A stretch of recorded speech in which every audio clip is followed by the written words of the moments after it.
চট্টগ্রামের সীতাকুণ্ডে ইকো পার্কের ভেতর থেকে গলা কাটা অবস্থায় উদ্ধার হওয়া শিশুটি মারা গেছে। ভোরে চট্টগ্রাম মেডিকেলে চিকিৎসাধীন অবস্থায় মৃত্যু হয় তার। স্বজনরা জানান, রাত 2:30টার দিকে বেশি অসুস্থ হয়ে পড়ে শিশুটি। পরে আইসিইউতে স্থানান্তর করা হয়। হাসপাতালের পরিচালক জানান, শিশুটি ধর্ষণের শিকার হয়েছে কিনা তার পরীক্ষা করা হয়েছে। রিপোর্ট আসতে 1 মাস সময় লাগতে পারে।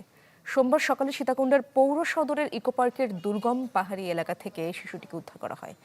এ ঘটনায় ভুক্তভোগীর মা বাদী হয়ে সীতাকুণ্ড থানায় মামলা করেছেন।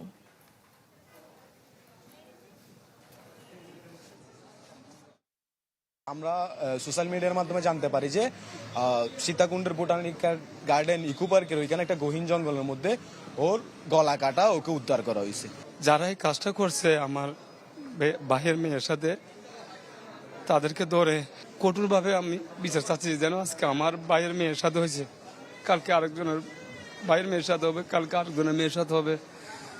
এদেরকে বিচার করতে হবে, যেন কি এই বিচারটা দেখে আগামী দিনে যারা এরকম দুষ্কারীকারী আছে এরা যেন এগুলো দেখে ভয় পায়।